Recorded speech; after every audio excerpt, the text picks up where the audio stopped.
Selling cancer screening can be easy, starts an editorial in the Journal of the National Cancer Institute. Induce fear by exaggerating risk, then offer hope by exaggerating the benefit of screening, and don't mention harms caused by the screening. This ploy is especially easy with cancer. No diagnosis is more dreaded. And we all know the mantra, early detection is the best protection. Doubt it, and someone may suggest you need your head examined. And they are not exaggerating. Screening can lead to important benefits, but it can also lead to important harms. And so that's the big challenge, conveying the counterintuitive idea that screening doesn't always help and can even be harmful. Yet surveys have shown that most people believe that cancer screening is almost always a good idea, and few believe harm is even possible. In patient education materials, passing references to potential harms may deceptively be buried under a euphoria of benefits. The cancer screening test that has been most carefully studied is mammograms. In the past 50 years, more than 600,000 women have participated in 10 randomized trials. Given this extraordinary research effort, it's ironic that mammograms continue to be one of the most contentious issues within the medical community. There are few things in medicine that invoke more passion than mammograms, with both sides, ironically, accusing the media of being in the opposite camp. But this contentiousness is in itself instructive. It should tell us something. For context, a single study involving fewer than 150 men who were followed for less than 2 years was sufficient to convince physicians of the value of treating severe high blood pressure, because the benefits were just so obvious. Whereas after 10 trials, 600,000 women, the fact that we're still debating the merits of mammograms 50 years later suggests that it's a close call between the benefits and harms. But that's assuming people are weighing the pros and cons objectively.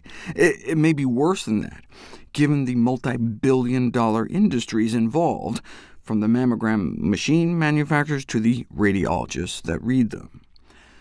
Several organizations publish contradictory cancer screening recommendations. Some say mammograms starting at age 40, others say 50. Some say every year, some say every other year, and some say women shouldn't get them routinely at all. There's increasing concern that these disagreements may be arising from both financial and emotional conflicts of interest. People can get so invested in their position that they've staked out that it kind of clouds their judgment. Reasonable experts agree that the body of evidence suggests that there is some benefit to mammography. Although the benefits have almost certainly been exaggerated, this does not mean that mammograms don't save lives or that women shouldn't get them. The question is, do the benefits outweigh the risks? That's the decision each woman has to make for themselves, but they can't do that without knowing all the facts. Women are so bombarded with information about mammograms, you'd think women would be fairly knowledgeable about it, yet nothing is farther from the truth. 9 out of 10 women surveyed vastly overestimated the benefits or had no idea. It's not the women's fault, though. They're obviously being misinformed by the system. Most American women didn't even appear to understand the basic concept of screening, thinking mammograms somehow help prevent you from getting breast cancer in the first place. This raises doubts about how well women are being informed.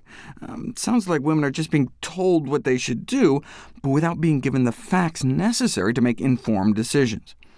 As a result of this paternalism and pink ribbon culture, almost all women have a false impression of the benefit of mammography screening. Most surprisingly, those who frequently consulted their physicians and health pamphlets were slightly worse informed, so they were like anti-educated by their doctors. And the problem is that these kinds of inaccurate and exaggerated perceptions prevent women from making an informed choice. Misleading women, whether intentionally or unintentionally, is a serious issue. All of those in the business of informing women about screening should recall that medical systems are for patients, not the other way around.